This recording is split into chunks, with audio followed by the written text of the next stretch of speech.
Leena left me at the entrance to my rooms to go and prepare himself. A gaggle of maids soon surrounded me and I let myself relax under their ministrations. My hair was unbound and brushed, the dirt I hadn't noticed wiped away with a washcloth, and then the dresses were brought forward. In a previous life, I'd hated dresses. I'd hated wearing them, hated trying to move in them, and especially hated how no matter the fabric they pulled and itched. The Renner and me loved dresses, loved being attended to, adored the idea of court fashion.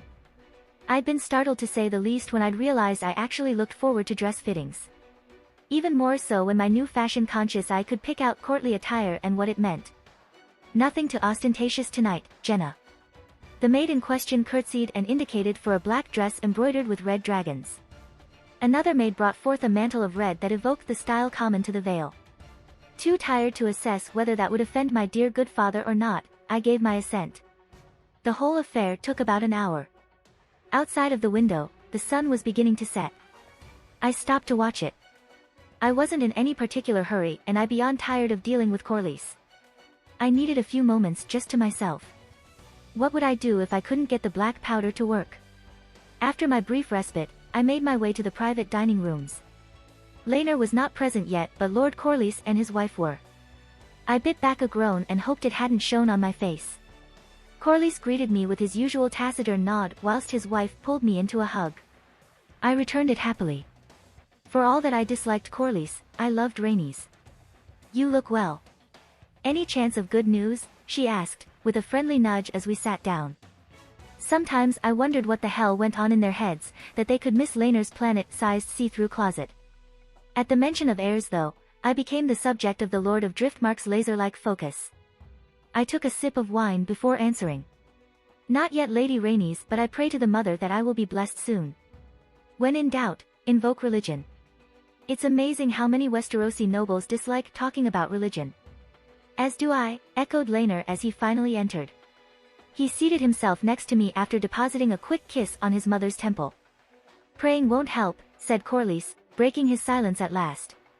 Lainer tensed up, as did Rainey's. "Father Dash." "No, Lainer.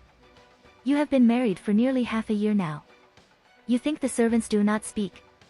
They do, and the realm is eager to listen. And what things they speak of. A lord that has never visited his lady's bed chambers, a princess who is happier to play with queer dusts and strange powders like some sort of alchemist." My fingers gave a throb of agony as my hand tightened around the goblet. Around us, the stewards were doing their best to seem as unobtrusive as possible. How many were Alicent's? How much could I say in their presence? "Corliss," hissed Rainey's, her tone promising retribution. The lord set his jaw, meeting his wife's eyes and then his son's. Both lost the ensuing staring match. He turned his eyes on me. He was challenging me, although what he hoped to achieve was beyond me. Our staring match was interrupted by the arrival of the meal itself. His eyes flickered for a moment, resting on the hand that held my wine before looking away entirely. I realized that my hand was still clenched tightly around the goblet, so much so that my fingers had turned white. I couldn't tell who had won that match of wills. Instead of agonizing over it, I offered Lainer a smile before helping myself. Dinner tonight was beef pie accompanied by a multitude of green vegetables. Delicious, but my mind was whirring with other thoughts. Why did he have to pick tonight of all nights? After today's failure. Was that why he had picked it? No. He had sent Lainer before the power had failed to ignite. Perhaps he knew I had begun testing today and wished to gauge my work before deciding to disapprove. That sounded more in line with what I knew about the sea snake. After the last of his famous voyages, he'd come back to Westeros and assumed the title of Lord of the Tides. His treasures had made his house wealthy, and Lord Corliss had proved himself as good a ruler as he had a sailor. He'd invested, begun construction on high tide, and married a Targaryen princess. At the time, it had been assumed by many that Lady Rhaenys would inherit the throne, and Lord Corliss had made it apparent to all who would listen that he was ready to fight her battles. The fact that he had proceeded to do so was something of a problem.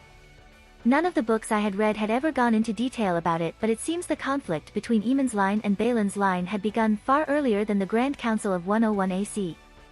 As a youth, Rhaenys had climbed atop Molaise soon after Princess Alyssa's death. To anyone unfamiliar with the customs of the Valyrian freehold, this did not appear to be a problem. However, I had soon been told otherwise. A dragon was personal thing. When a family member died, custom dictated that those close to the deceased should have first refusal on the dragon. The fact that Rhaenys had so blatantly ignored this had enraged Prince Baelon as well as Prince Daemon. It had taken some not inconsiderable diplomacy from Prince Aemon to ensure it did not become an incident. But damage had been done. When Prince Aemon died on Tarth, Daemon claimed Caraxes in revenge. I think that Rhaenys wouldn't have cared had she not learnt soon after that Jaehaerys had stripped Dragonstone and the title of heir from her. Instead, the loss of Caraxes for her own daughter, the just-born Leena, had become symbolic of her loss, no matter how unreasonable it was to expect a babe to claim a dragon. So much so that both Corlys and Rhaenys were eager to look the other way when the 7-year-old Leena claimed Vhagar. When her claiming of the mighty beast had come to light, Viserys had to physically restrain an enraged Daemon. The fact that the target of his ire was 7-year-old girl, one he was happy to threaten violence upon, did not go down well with the court. Or Jaehaerys. The old king had him confined to his rooms for a week. Corlys hadn't taken the incident well, regardless of whether Daemon had been punished or not. He and Daemon had nearly started a civil war during the Great Council, and it took years for matters to thaw between them. Even then it had been a chance thing. An icily correct visit to court and an unplanned drunken night had given birth the conquest of the Stepstones. I was given to understand the early years of the conquest had been fraught with arguments and rivalry even then. They'd managed to reconcile, however. For all that Corlys blamed neither brother for the wrong done to his wife, there was still an empty chair on Viserys' small council. Alicent was desperate to fill it with a red wine, but Viserys refused, telling anyone who asked that the title of Master of Ships belonged to Corlys and would be waiting for him when Corlys came to claim it. That Corlys had sworn he would not take the title until his wife and children's rights were restored, that he would not aid a usurper, seemed not to bother Viserys overly much. I took a drink of wine and used it to covertly scan the Lord of the Tides. He was in his early 60s but was still as healthy and as active of a man half his age. His skin was weathered by the sea, something he was eager to show off as he eschewed any particular fashion, opting for the garb of sailor.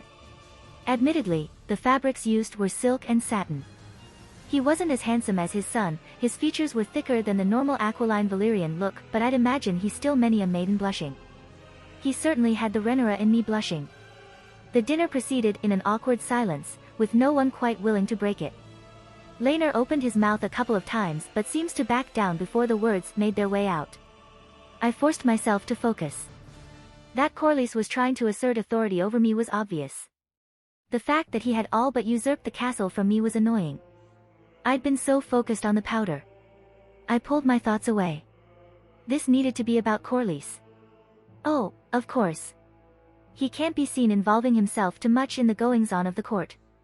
He publicly declared his withdrawal from it several times. He's backed himself into a corner with hasty declarations made years ago that his own pride won't allow him to forswear. Controlling a future queen is fine and dandy, but I think what he really wants is the Black faction. I resist the urge to groan at that. The Black faction. The one I'd been neglecting in my haste to develop the black powder. I'd reasoned it all away in my head that I wouldn't need the lords of Westeros with dragons, guns, and cannons. I'd messed it up somehow. I was certain I had the mixture right though. Even if I wasn't exact, there still should have been some reaction, something I could use to refine it further. Laenor cleared his throat. The room's attention swung towards him. Out of curiosity, what was your experiment today supposed to do? He asked. I took a sip of wine to give myself time to think. In the corner, Rhaenys leant forward slightly, evidently eager for anything that would alleviate the oppressive atmosphere that had sprung up. It was supposed to burn or explode. I replied, seeing no way out. Laenor's eyebrows drew together. Explode. Forgive me, Rhaenyra, but I do not see the advantage. Laenor's face was scrunched up in confusion. Damn him, even comically confused, he was beautiful. Ah. Well. I had hoped to use it to create new artillery. I managed lamely. At that, Corlys put his goblet down and leant forward. How would this have worked? He asked. I couldn't tell if he was genuinely interested or not. Hopefully, he was. For all that he was a curmudgeon, his support would be priceless. His current focus was the Stepstones. If I was going to have to play the political game after all, the earlier I could use him as an active black, the better. Simply. A long metal tube with lead shot. The black powder explodes and launches the shot out of the tube at high speed. I explained. I was not going to tell him that early cannons had a bad habit of exploding the people using them at the same time. But the powder doesn't work. There was reprimand in his tone. I kept the glare from my face barely. I'd walked right into a trap in my haste to trap him. I must have done something wrong. I can fix I dash. How would this new artillery even help your cause? You ride a dragon, your good mother rides a dragon and your husband rides a dragon. I would suggest you leave the art of explosions to the Alchemist's Guild. Realization hit me like a punch to the face. I barely heard Rainy's tart response. The Alchemist's Guild. I was an idiot. By the time of Ned Stark and Robert Baratheon they were a sad shadow of their former glory, but right now they were at the height of their power. Dragons weren't extinct and their knowledge of magic and science could rival that of a Citadel-trained maester. I took a long gulp of wine to hide my grin. If anyone could help me perfect the black powder it would be the alchemists. Oh, and what a coincidence, I had the perfect excuse to show up on Viserys' doorstep. Thanks Alicent. Perhaps a change of subject is in order, I said, forestalling the brewing argument between the queen who never was and the sea snake. I have actually been wondering if it might be worth traveling to King's Landing. After all, I have a new brother now and I'd be a poor sister if I didn't at least go and see him. I wasn't aware you were fond of your brothers, said Rhaenys. She had a point. The last male relative I'd had any fondness for had been Prince Baelon. If one did not count Laenor, he was the only male relative I had ever had any fondness for. Brother or no, you're better of staying away from that pit. Corlys growled. His look of disapproval was back. I watched as he speared a vegetable with uncalled for violence. If scurrilous rumors are circulating in the capital perhaps it's best to go there and make a show of it. Laenor cut in. Corlys frowned as his earlier argument was flung back at him with an uncharacteristic show of backbone from his son. It wouldn't hurt to touch base with my supporters either. I added. I knew I'd been correct about his motives when Corlys reacted like a shark that had scented blood in the water. He drummed his fingers on the table before nodding. It seems appropriate, he admitted. As much as they should come to you.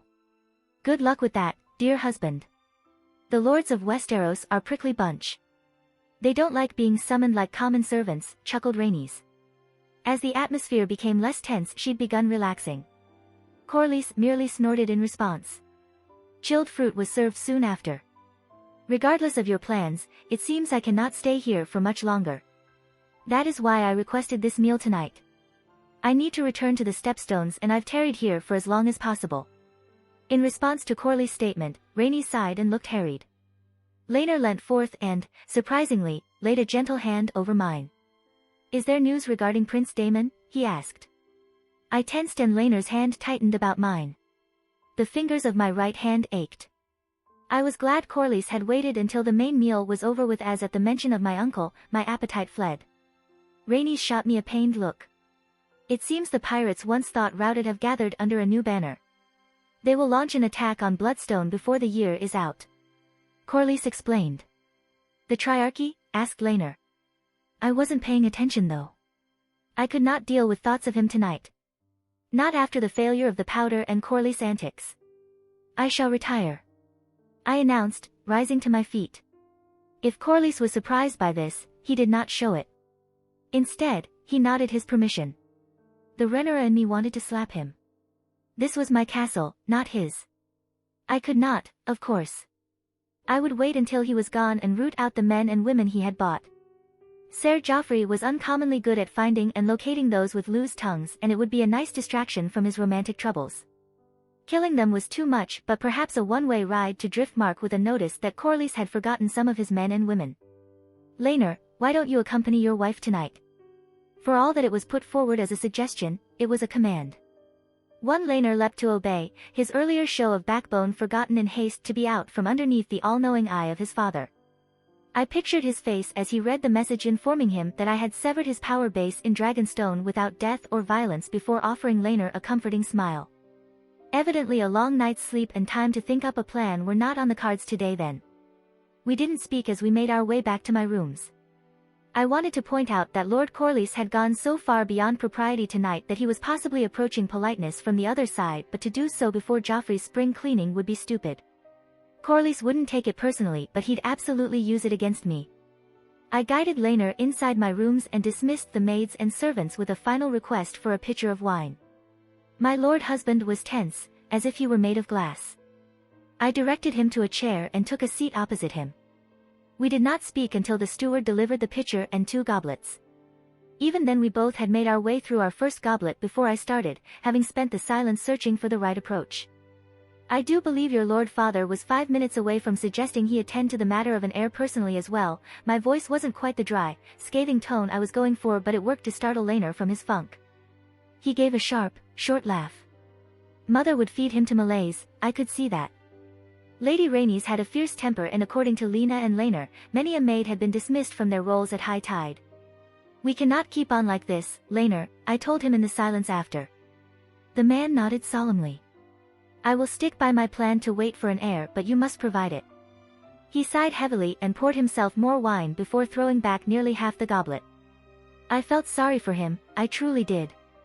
He'd found his true love and lost him all in 1 year. Sir Geoffrey may not have died when Kristen Cole struck him down, but what was left was a pale shadow compared to the man before. Then, whilst dealing with that loss, he'd had to navigate married life with increased duties on Driftmark. I do not know how, but I will do my best. Do the alchemists not know of some potion? His voice was strangely hopeful. I frowned as I thought. Hadn't Melisandre said that she had charms that could interest a man? Or was I just making that up? I'm not sure. I intend to visit them discreetly whilst we are in King's Landing, but I think we must discuss what comes after. He placed his goblet down and leant forward. What did you have in mind? He asked. Today has been something of a wake-up call. If the black powder doesn't work, then I have no backup plan to ensure my ascent to the throne. Leena nodded in response. I resisted the urge to sigh. He was a clever man, but totally under father's thumb. If I was going to pull him from Corlys' orbit and into mine, I needed to involve him. What do you think is the best course of action? I asked, and he seemed surprised I had. He seemed to think it over for some time, wine forgotten. Hints of the mind Corlys wanted in his son, but was forever crushing with his own oversized ego poking through, I supposed. We should start with the Crownlands. He began slowly. At my questioning look, he elaborated. Whoever controls the Crownlands controls King's Landing. If war does break out, we will need King's Landing if we wish to have any chance of winning. Do you know what lords we can rely on? I thought back to the original timeline.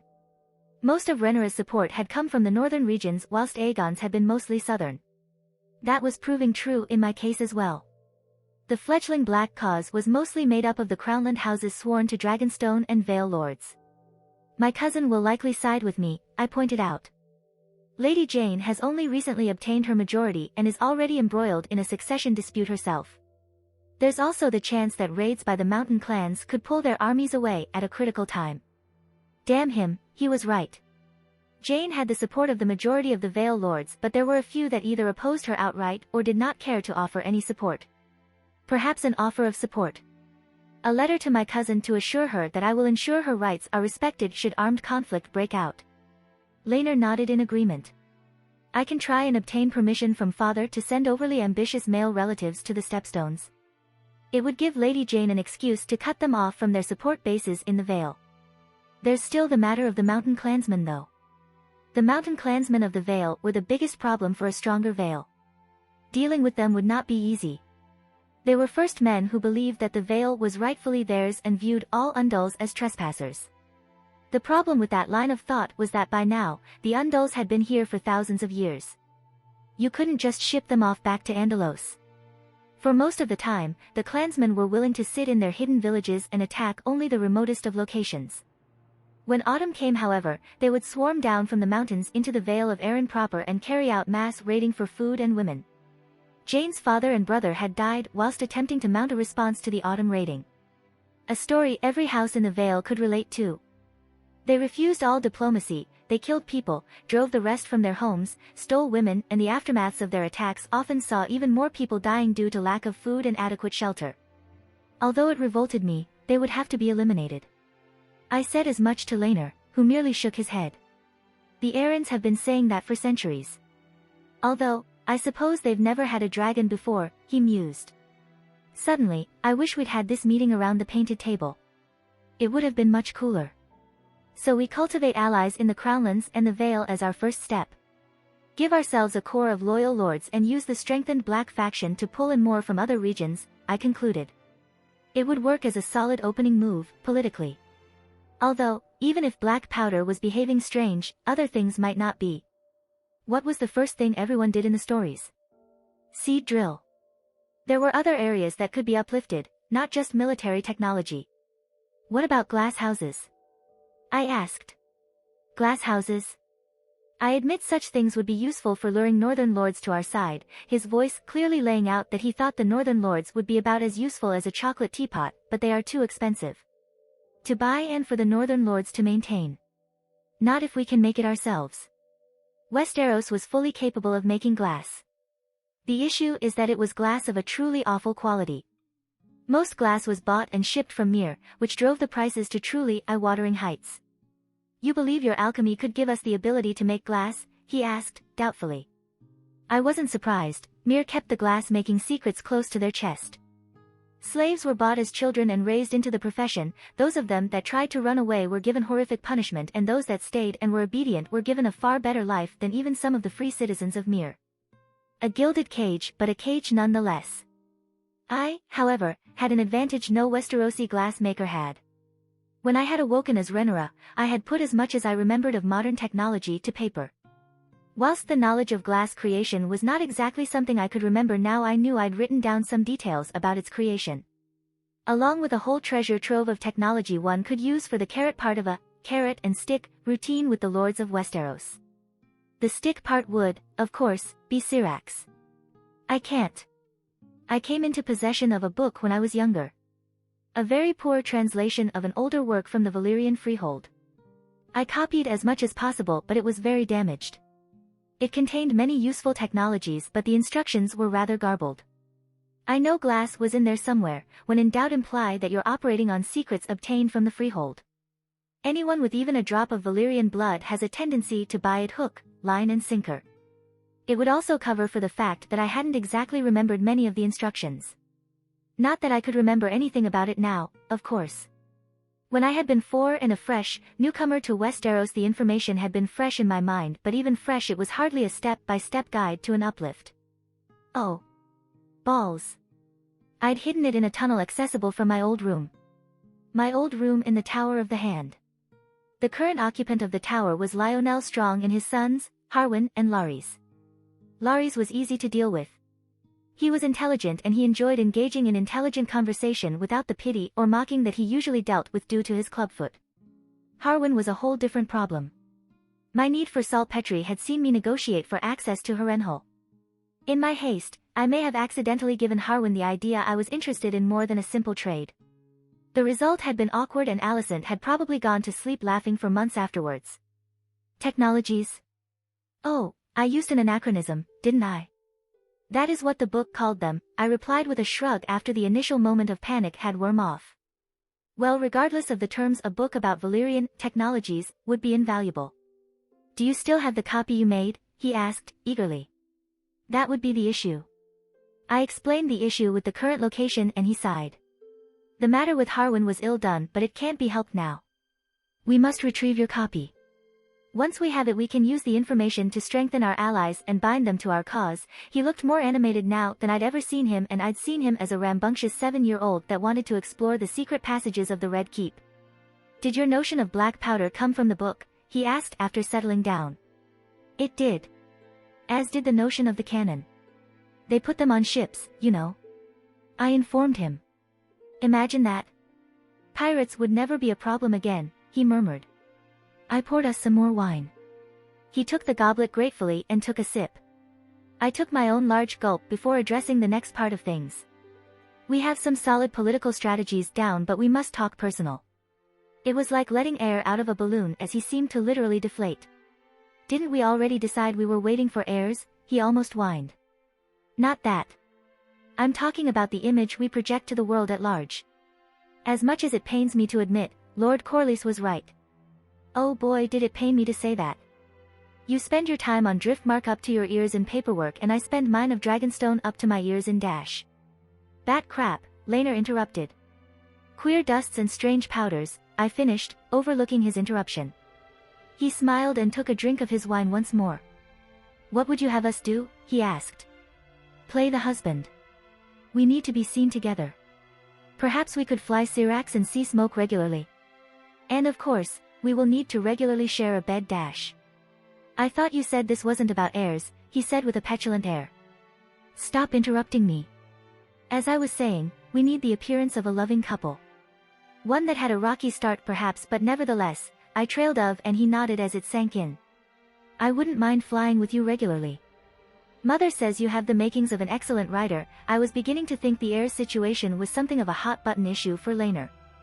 Whenever the conversation even so much as touched on it, he became as tense as a cat in a room full of rocking chairs. His relief when steering away from the topic was palpable. His entire demeanor changed in an instant to the next. I must thank Rhaenys for her compliment tomorrow. I do, however, remember her telling me that I handled Syrax as gracefully as a rock. That made Leena laugh. Learning to ride from Lady Rhaenys had been fun. Not so much with my other teacher. I flexed my hand as it throbbed. After another hour of talking, mostly anecdotes about dragons and mothers, we made our way to bed for a hopefully peaceful night's sleep. Leena left my rooms as early as was proper. I made a point of kissing him where the maids could see, and although I could admit he wasn't an unpleasant kisser, I could tell from the slight tensing that he'd rather I was Joffrey. Hopefully, it would get back to Corlys and curb some of the talking going on. After that I allowed a batch of giggly maids to attend to me. If we were to head to King's Landing soon, then preparations had to be made. Although I had a dragon, a royal could not just leap on its back and leave. I required dresses, attendants, guards, supplies, gifts. The list was almost endless. An hour-long meeting with Castellan gave me a partial solution to the dilemma. Leena and I would fly tomorrow with the bare essentials, and our ship would follow along afterwards. There would be a gap of a few days, but Viserys had never minded covering for that in the past. After laying out what would need to be loaded onto the dragons and what the ship would be bringing, the longest part was deciding on appropriate gifts for me siblings. I finally settled on a dagger with a dragon hilt inlaid with emeralds for Aegon, a collection of really fancy thread for Helena, a wooden sword and shield for Aemond, and the usual assortment of rattles one gave to a newborn for Daeron. I was willing to admit pride as I made my way to the set of rooms I'd claimed as an office space. One of the first things I'd done when arriving on Dragonstone had been to set up an actual bureaucracy so that no part of the castle lacked oversight. That my staff could now plan and enact royal travel with a day's notice was testament to my success. Apparently, getting too smug had attracted the gods' attention, and they'd decided to knock me down a peg or two because as I returned to my office I found Rhaenys waiting outside. Don't get me wrong, I loved Rhaenys. She was blunt, wore her heart on her sleeve, and was absolutely ready to fight 100% of the time. For all that it was easy to write Rhaenyra off as a player in the Game of Thrones, she was just as dangerous as Corlys and twice as ambitious. She wasn't cruel though. If she could help someone she would, and I couldn't forget what she'd risked when she'd stood before my father and the court and denounced my uncle with words that, had they come from anyone else, were a good way of getting your tongue removed. She ushered herself in after me, waving away the offer for refreshment. Before I sat down to deal with her, I sent a runner to Ser Joffrey to order him to attend to me at his earliest convenience. I'll be heading off for Driftmark soon enough. I came to let you know I'll be sending my girl to you in King's Landing, she informed me as she took a seat. That was unusual. Leena was adventurous. She mostly spent her time flying on her dragon, planning to fly somewhere on her dragon or sightseeing in places she had flown to on her dragon. I always look forward to seeing cousin Leena, but I was given to believe she was planning a trip to Pentos. At least that had been Lena's report a couple of days ago when he and his family sans Leena had arrived. Corlys put a halt to it when he heard about the trouble on the stepstones. He wanted one of us on Driftmark in case of trouble, but I've offered to step in, Rhaenys explained. I raised an eyebrow. That did explain why Rhaenys was sending her to me rather than to Pentos, but didn't explain why she was leaving her husband a dragon short in the face on renewed hostilities. Did Lady Leena cancel her plans to fly to Pentos? I asked. Rhaenys sighed and shook her head. She's too into flying. She needs something to tether her to Westeros, and the Seven knows her father isn't going to deal with it anytime soon. It's a mother's hope she might find someone in court worth breaking that damnable contract for. Besides, having a beautiful maiden to flaunt won't exactly hurt your cause. I see. Rhaenys and Corlys are having differences again. From what I've gleaned from Leena and Lena's slip-ups, this is a usual occurrence. They love one another and are a surprisingly good team politically despite their hugely differing attitudes towards life, but every now and again they butt heads and reenact Jaehaerys and Alysanne's great quarrels. Still, Rhaenys is right, Leena is lordling bait, and so I sent a message off to the Castellan once she'd left to advise him to coordinate with Laener's men about his sister. I was halfway through the harbour master's report regarding a small collision that had occurred yesterday when Ser Joffrey Lonmouth limped in, leaning heavily on his stick. His brown hair was clipped short and his face was clean-shaven. The clothes he wore were a better fit for an academic than the knight he was. A far cry from the look he bore when I first met him. Joffrey then had been brash and proud with long hair he'd had in a knot and a well-groomed beard. He'd duelled a few squires who'd made remarks about him and Laenor, and on the same day made it clear to me that Laenor was his and that he wasn't in the mood to share. I'd warned them both about Criston. My warning had saved Ser Joffrey's life, but he'd been crippled in the aftermath. The brash youth was gone and I had only my inability to manage Criston to blame. Like the black powder, he was another failure. I'd assumed that as long as I didn't encourage him or openly act unchaste, he'd remain loyal. That his betrayal had been fueled by Rhaenyra's behavior in the original timeline. I'd been proved wrong and I should have seen it coming. The Kingsguard had been in love with me. He had created a story in his head that I was the beautiful princess and he the dashing knight. That, somehow, I would eventually end up with him. When Uncle Daemon had blown in, Ser Criston had been my shield in truth. When my betrothal had been announced he'd expected to defend me again. He'd come to me before the wedding and laid out a plan to flee to the disputed lands. There, he claimed, he would win fame as a mercenary so that he could ensure I had everything I deserved. I had done my best, but it hadn't been enough. I had not been diplomatic in my refusal, I had been too shocked that I had missed all the warning signs even though I had known something would happen. I should have flattered him, soothed his hurt ego and rejected him gently. I hadn't, and his desperate love had turned to hate and rage. Laenor had been the target, and since he couldn't directly harm Laenor, he'd tried to kill Ser Joffrey. Take what's mine and I'll take what's yours scenario. He'd gunned for Joffrey, ignored countless other knights in the melee, and it had been all that Joffrey could do to even survive. In the aftermath, it did not seem to matter how much Laenor professed he did care about the injury, how he loved him, Ser Joffrey would not believe him. He'd come to me and begged my pardon for not listening to me and offered to serve in my household, so that he would not be burdened to his family. I had agreed. I had gotten Criston Cole so wrong and it had destroyed someone in turn. I felt guilty. I couldn't help but hope that with a little bit of time to realize he could be useful as something other than a fighter, that he'd find his way back to Laenor. "You called for me, Your Grace?" he asked as he lowered himself into the chair with difficulty. I made a show of filing the report before turning my attention to him as finished making himself comfortable. "I will be heading to King's Landing tomorrow. I've made the material arrangements with the Castellan, but I have some tasks for you whilst I'm gone." There was no point asking how he was or asking nicely. He would take it as pity and sulk for weeks. "Will Ser Laenor be departing with you?" he asked, a note of longing in his voice. I brushed over it. "He will. We're hoping to touch base with loyal lords at court, amongst other things," I replied, ignoring the look on his face. "As for Dragonstone, it seems Lord Corlys has people here. I want every single one of his informers shipped to Driftmark." Joffrey ran a hand through his short hair and looked thoughtful. "I did think he was overstepping his mark, but you didn't give orders to the contrary, so I didn't think to address the issue. I would advise we don't send them all though. It would be a solid plan to keep a few in place to feed misinformation to our enemies." That was a good idea. I hadn't thought of that. I studied the man opposite. I was loath to admit it, but I had been finding him go for jobs in the few months he'd been here.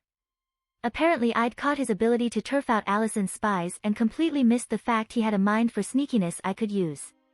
If I made him Master of Whispers, I could hopefully get another window into Westeros that wasn't being filtered through the various factions amongst the Blacks and Greens. I pulled a sheet of paper close.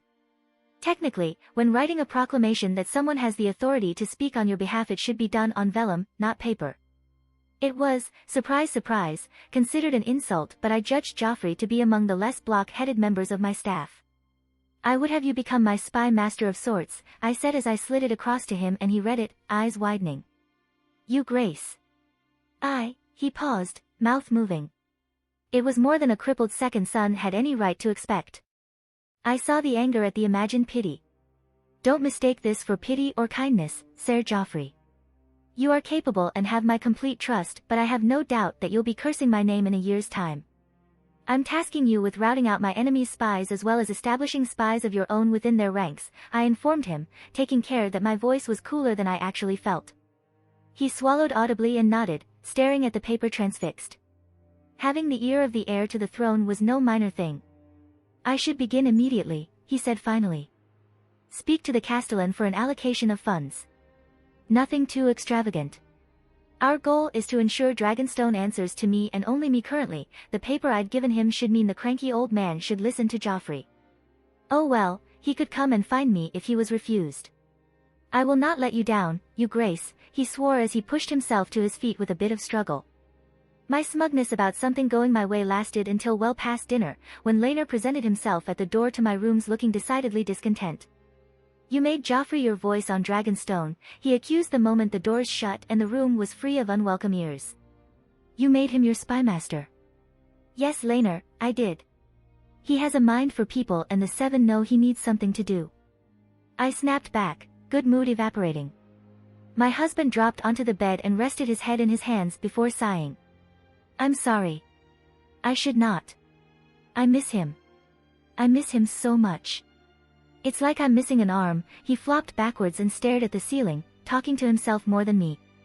Maybe Carl is right and I should let him stew through it on his own. Carl? I asked, voice weak. Leena sat up, blushing slightly in the candlelight. Yes. Ser Carl Corey. He and I have been, he paused as if looking for the right word. Close recently. Flying on the back of a dragon was indescribable. Nothing could compare to sitting astride a dragon as it soared through the air. Atop Syrax, I could understand why the freehold had thought itself above gods and men. A light touch of the whip urged Syrax onward. She shuddered beneath me before pushing herself ahead of the bulkier sea smoke. I let out a laugh of joy as I saw the chagrin on Leena's face as I moved to overtake. King's Landing was beginning to peer over the horizon. We'd be there within 10 or so minutes. The thought wasn't quite enough to take the joy from me, nothing could whilst flying Syrax, but it was enough to temper it. To get my thoughts moving back into the mindset I would need to survive court. It had been a hectic morning. I'd awoken early to track down Joffrey. He hadn't been keen on the idea of getting rid of Leena's current lover, but brief rant about the knight's dubious claims of honor had seen the Stormlander clench his jaw and promise Carl Corey would dealt with. Perhaps this was how my descent started because I was fairly sure that if Joffrey had him killed I wouldn't care. In another life he was bought and paid for to end Leena's life. Better root him out now than risk a blade at our back later.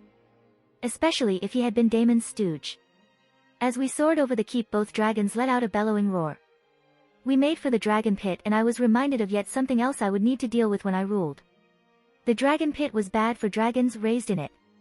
There seemed to be a point in a dragon's development when the malign effects were lessened, but it was easy to figure out which dragons had spent too much time in the pit in their younger years.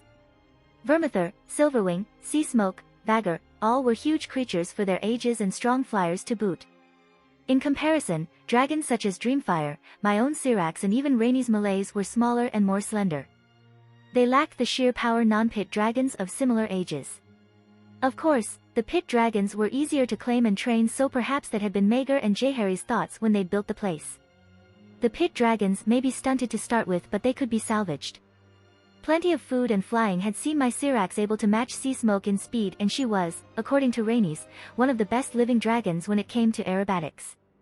Rhaenys Malays was now bigger and stronger than Dreamfire, a dragon older than her by a few decades simply due to being on Driftmark for just over 2 decades. I allowed Leena to land first, circling the pit as keepers rushed forward to attend. Seasmoke snapped and growled as his harness was removed and a great loop of steel chain pulled about his neck. Leena's whip snapped a few times as he drove his dragon into the pit proper. It was quick and efficient. No one wanted to mess around where a dragon was concerned. They might suffer their riders, but anyone else was fair game, either for roasting or a simple bite or swipe of the claws. With a pang of loss I took Syrax in for the landing. She knew the routine, having spent most of her early life here and needed much less guidance than Seasmoke had.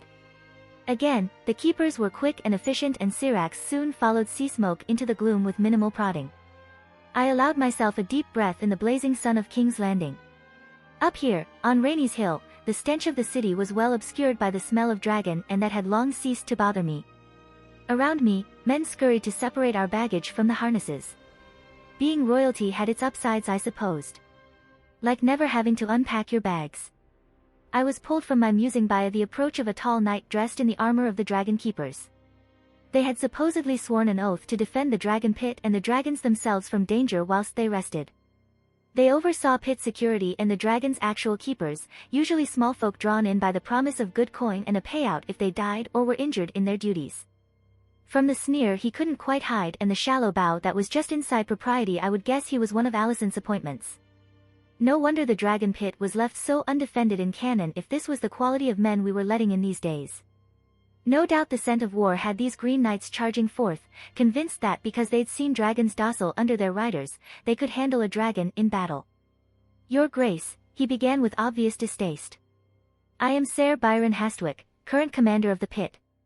I welcome you to King's Landing in the name of His Grace King Viserys I. I have taken the liberty to arrange for a litter to take you to keep. Now there was a problem. If I took the litter I would be hidden from the small folk of King's Landing. Given I didn't know how I would be received by them, the litter was probably safer. Then again, the small folk reception would give me an accurate litmus test for the current attitudes in the capital. When in doubt, get a second opinion. Lord Husband. Do you desire to ride through the city or take the litter? I shouted, ignoring Sir Byron's startled look. Leena, clearly amused, abandoned his task of directing the stewards and made his way over. I hoped he caught on that this knight was not friendly. Riding if that's possible, Rhaenyra, I can't stand the litter, he replied once he was in speaking range. If his answer displeased Alicent's stooge, he didn't show it. Instead he gave a stiff bow and promised that horses would be ready soon. I placed my hands on Leena's hips, ignoring the way he tensed slightly. It seems Alicent's rot extends to the dragon pit, I murmured. He evidently caught on to my ploy as his arms wound around my back and he lowered his head so he could murmur in turn. His warm breath ghosting across my ear took me by surprise and I shuddered. If he realized why, he didn't show it. A strengthened black faction can check her ambition, Rhaenyra. We just need to focus on building it up, he assured me in a low voice. I curled into him, luxuriating in a warm, firm body before checking myself. By the 7, could I at least keep it in my pants for 5 minutes? Yet when I pulled away it was with a reluctance I didn't want to feel. Being 17 again was a pain, all those hormones and no place to safely stick them. Leena shot me a puzzled glance as Sir Byron made his way back to us. Your horses are ready, he stated with the air of someone who simply wished we could be gone as soon as possible. I had been away from the capital for too long if Alicent had managed to install enough of her supporters that this minor knight felt comfortable dancing so close to outright hostility. I hesitate to say that the ride through the city was uneventful. It started off without much fanfare with some of the kites of the dragon pit forming around us, but we were soon getting attention. Thankfully, the small folk of King's Landing seemed remarkably ambivalent to me. I couldn't pick out anything overly harsh, but they also didn't seem to have the love for me that Marjorie Tyrell had inspired in canon. It was certainly something to look into cultivating. At least, the small folk of King's Landing had hated Rhaenyra so much they'd died by the thousands to slaughter the dragons within the dragon pit. As we got closer to the keep the crowds grew thicker and the noise louder, mostly from the various markets. I noted gold cloaks reacting, forming a barrier and shoving them back out of our way so that we weren't held up in traffic. Eventually, with much smiling and waving, we made it to the keep. We were shown into a set of rooms and given time to freshen ourselves up and change from the riding clothes to court clothes, and then it was time to confront Viserys. Joy. Leena was oddly quiet the entire time. As much as I wanted to ask him what was going on, we didn't have time. The throne room was as unchanged as always. The huge skulls of dragons past hung from the walls interspersed with tapestries depicting Enar the Wise, Daenerys the Dreamer, Gaemon the Glorious and Aegon the Conqueror. It was full to the brim with nobles from all corners of the 7 kingdoms with the exception of the Iron Islands and the North. Much to my annoyance, I noticed that the Reach seemed extremely overrepresented. When I reached the foot of the throne I bowed low to its occupant whilst simultaneously trying to ignore the person sitting on the smaller throne next to him. Daughter, it pleases me much that you have blessed us all here with your presence, came Viserys' voice. I stood up straight and shot him a polite smile. Next to him, Alicent glared daggers at me in the corner of my eye. He'd put on weight in the few months since I'd last seen him. Viserys had always been prone to overindulge in food and wine. When Prince Baelon had been alive, he'd dragged Viserys out every morning to spar. After he died and Viserys became heir, that exercise stopped and my royal father had begun piling on the pounds. Now it seemed he was indulging himself even more, which didn't bode well for him living a long and healthy life in which he somehow outlives Alicent. "I, and my lord husband, thank you for your welcome, father," I replied. At my words Laenor stepped forward and bowed again, and Viserys' smile grew even wider. Probably at the thought that heirs were only around the corner if we were finally getting on. I forged onward. "I have heard I have a new brother, father, and have come here to pay respects." That got the court murmuring and Alicent frowning. Daeron had not been presented to the court yet and likely wouldn't for a month or so. Not until the maester could be sure he was unlikely to fall prey to any of the common ailments babies were wont to get in Westeros. The fact that I had come early, seemingly eager to meet a male sibling, no doubt had them all wondering what I was up to. Viserys, on the other hand, merely beamed at my perceived love for a new brother. "Of course, daughter. I will arrange a private family meal and you can catch up with your other siblings as well." "Oh Viserys, you poor silly fool. This is not going to go how you want it to." As Laenor and I made a show of happily accepting, I realized something. This is going to be another awkward family dinner again, isn't it? After waiting around and chatting to the various nobles, touching base with a few of the present blacks to boot, until it was socially appropriate to retreat, Laenor and I found ourselves in a suite of rooms. Our luggage had been brought up and unpacked for us, I was relieved to note. Ser Byron seemed the type to lose it in transit. Now I felt a tiny shred of guilt for making a mention to father that he didn't seem to be enjoying his job at the Dragon Pit due to the fine temper he had been in. Father's annoyed look had told me he'd gotten my meaning and that Ser Hastwyck wouldn't have his royal appointment much longer. Only a tiny one though. One that could easily be banished by remembering his sneer. Before we dressed, I collared a passing servant myself and had 2 messages sent out. One to the Guild of Alchemists to request a meeting at their soonest convenience, and the other to Ser Harwin Strong and Larry Strong, inviting them to eat with us tomorrow night. No doubt Alicent would be more interested in my message to Harwin. At the moment, even Viserys occasionally contracted the Alchemists Guild, so even if many might mutter about it, it would likely be written off as a product of my uncommon interest in alchemy. No one would invoke the W word in relation to it, at least. Harwin was a different story. Laenor would have to be there at all times, Larry's too. If I got permission to search the tunnels, I would have to convince the older brother to remain with Laenor and allow me to go alone or with just Larry's. No one would believe I'd sleep with Larry's, poor guy. It was an annoyance, but if I had to play the political game, I needed to stop handing my enemies ammunition. A few hours later, a steward stopped by to lead us to the private dining area used by the royal family, as if I, the heir apparent, did not know where it was. I kept my smile gracious though. I could not afford rumors of a bad temper to go about. I gave word for a steward to follow us with the gifts I'd bought. When we arrived, Viserys and Alicent were their sans children but clutching a sniffling bundle of cloth Alicent that I assumed to be Daeron. Thankfully, the Kingsguard on duty was not the Lord Commander. I'd probably end up stabbing Criston if I had to deal with him today. Father enveloped me in a hug I wish I could let myself enjoy before moving on to Laenor. Hugs from the royal person were not something that happened every day, and the aftermath left Laenor looking dumbfounded. I was hard not to laugh as Viserys steered me over to the latest addition to the family. Daeron was a baby. Babies, for the most part, look exactly the same.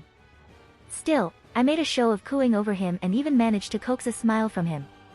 I was interrupted from making a show of being a good big sister by a bundle of energy flinging itself into my legs. This one I gave a genuine smile to as Helena beamed up at me. "Hello little one," I exclaimed as I lifted her up. She immediately curled into me for a hug I gladly returned. In the corner of my eye, Viserys' smile widened and Alicent looked as if someone had just served her curdled milk. "Did you bring presents?" she asked, eye-wide. "Of course." I smiled and let her down. As I did, I caught sight of Aegon and Aemond. I'd tried. I really had. I'd played the doting big sister, read them stories and made time for them. It had seemed like it was working for a while. Then I'd noticed him drawing back, shying away. When Alicent had suggested betrothing me to Aegon, the boy had exploded into a fury before storming away, which had nixed that idea.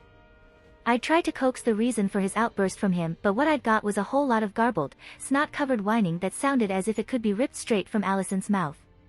I'd gathered she'd spent every moment I wasn't with Aegon telling him I was stealing his birthright, intending on killing him or worse. A whole lot of me was furious. Alicent had terrified the poor boy and in doing so had laid the first slab on the path to the dance. On the other hand, the Rhaenyra in me was angry that her overtures of love had been denied and wanted to slap the sulky little brat for being rude. It was had to separate that out. Helena had been a pleasant success. Evidently, Alicent hadn't found the need to fill her daughter's head with visions of me literally eating babies, and by the time she'd realized a need to nothing short of watching me murder kittens was going to convince Helena I was anything other than the greatest older sister to ever exist. In response, she'd kept Aemon from me as much as she could get away with. So now I had 2 sulky little brothers and a bundle of energy and affection for a sister. And now Daeron. Was it too much to hope she was lured into a false sense of security by me relocating to Dragonstone? Given the way she was clutching him to her chest, I'd say not. Aegon, look at you. You've grown so much, I said with all the false pride of an older sister. He straightened under my scrutiny and shot me a practiced smile that I was impressed to see only looked slightly strained. Aemond gave me a baleful look as I turned to him. Mother above, what had Alicent been telling him that a 4-year-old would have that expression? Have you started squiring yet? I asked. He has, under Ser Criston Cole, Alicent said from somewhere behind me. There was a note of maliciousness to her voice. Her acquisition of Cole was one of her greatest victories and she enjoyed shoving it in my face at every conceivable moment. Has Ser Criston forbidden him to speak? I asked her archly, my temper coming to the fore for a moment. Rhaenyra, barked Viserys, warning in his tone. Beside him, Laenor looked like he'd rather be informing the cannibal that he was, in fact, a very delicious baby dragon, and Alicent looked triumphant. Aemond laid a hand on his brother's arm, looking ready to leap at me and start biting. I apologize. That was ill done of me, I answered, forcing the anger down. It would not do to pull a Daemon and try to punch a 7-year-old child. A traumatized 7-year-old child who was terrified enough, I reminded myself. You shouldn't apologize, Aegon was being rude, came Helena's pouted response. No, he wasn't. Aemond all but screeched and Helena glared at him with such ferocity I suddenly wanted to laugh. No, Helena is right. I was being rude. I apologize, sister. Oh, that was bad. Aegon had finally found his voice and I could see Ser Criston's polished and precise manner in it. Aemond shot me a look of pure venom even as Aegon struggled to keep his polite smile up even as he shook in fear. It was hard to be angry with him when he looked like he was about to faint. I clapped my hands together and gestured the forgotten gifts forward. Aegon looked as if his soul was about to leave his body when he saw the dagger. I made sure to give it to him hilt first. It may have a fancy sheath, but given the way the boy was eyeing it, anyone would think I was seconds away from stabbing him with it. His bow was polite enough and I was somewhat amused to see that his first instinct was to unsheath it and poke it to see if it was sharp. It was, and he made his finger bleed. He didn't tonk me, but I let it go because Alicent was making such a fuss you'd think he'd just cut his thumb off. After that, I presented Helena with her thread. She was fond of sewing and she was good at it too. She thanked me happily and her bow was sloppy but genuine. Aemond took his gifts with a pout and a bow so shallow that had it come from anyone else would have been breathtakingly rude. Still he was 4 and convinced I was going to murder him and his siblings at some point, so I overlooked it. Daeron wasn't old enough to do anything more than gurgle and wiggle, so Alicent thanked me for his gifts with such an icy tone that I came close to calling her on it. Our impromptu staring match was interrupted by Viserys clapping his hands together loudly. Perhaps we should all sit down, he said after Alicent and I recovered from our simultaneous heart attacks.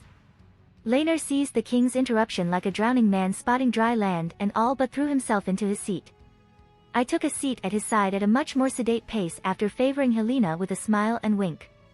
Helena took the chair to my other side and stuck her tongue out at Aemond when Viserys and Alicent weren't looking. Daeron was handed off to his nursemaids and whisked away as the food was laid out. I have heard you've been busy on Driftmark, Ser Laenor, said Alicent after a period of silence as we dug in. Laenor gave her a smile and nodded. Father had me overseeing the ongoing construction at high tide and working to ensure Spicetown's growth is well managed, he replied. But he's made other arrangements after speaking with Rhaenyra. Before Alicent could spring whatever nasty remark she'd been setting up, Viserys interrupted. Speaking with? He has been on Dragonstone. The question was directed at me more than Leena. Yes, Lord Corlys traveled back recently. Although he'll be leaving again soon for the Stepstones once more. I said, leaving out the fact that he'd only come back to yell at Leena for not producing an heir fast enough and his reduction of Leena's duties being directly related to that. Is there any news of Daemon? Asked Viserys, and I briefly had a vision of him wearing my soup bowl. Judging from the brief look of utter distaste that flashed across Alicent's face, we were still united in our feelings on Daemon. As Leena explained the situation on the islands, I allowed myself to tune out, whilst massaging my suddenly aching fingers. Then again, Daemon was usually the only topic that we did agree on. The rumors about their supposed affair were true and had been the basis for Otto's complete and utter loathing of the man. Daemon's antics had also been the basis for the rift in the friendship I had been cultivating with Alicent, given that she perceived him abandoning her to shower me with attention. That I very much didn't want it hadn't meant much to her.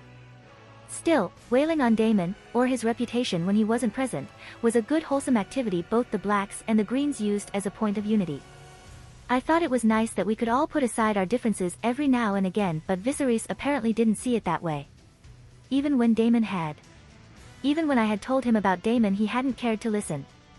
Instead, he'd scolded me for turning against family. Told me my grandfather would be ashamed to see me using court politics to so shame my own uncle. I suppressed the old rage. I knew Viserys was wrong. Prince Balon would have cracked both their heads together had he been informed about Daemon's behavior. It was in Viserys' nature though to seek the easy path, to ignore problems and allow them escalate until they exploded in his face. My fingers were proof enough. The Dance of Dragons was proof enough. I tuned back in to discover Leena and Viserys discussing what could be done about the Dornish potentially allying with the Triarchy. As much as I didn't wish to do anything that would help Daemon, I figured it wouldn't hurt to score some brownie points with Viserys for at least trying. The Dornish follow the Seven, do they not? I asked. Yes. Its belief is stronger to the west, but those on the coast do follow it, he replied, stroking his mustache. I hated that stupid mustache so much. Perhaps we can send some singers into the western part of Dorne to sing about the evils of slavery, I suggested. It couldn't hurt, and at best it could cause a rift in Dornish unity. I will put the idea to the Master of Whispers. Oh good. It'll never get done then. Honestly, Viserys, why did you even appoint Jeremy Corbray? He thinks any kind of sneaking around is beneath anyone with honor, and certainly beneath a knight like himself. Oh, who am I kidding? Incompetence is entirely in character for you. If you like this content, don't forget to like and subscribe. See you later, bye bye.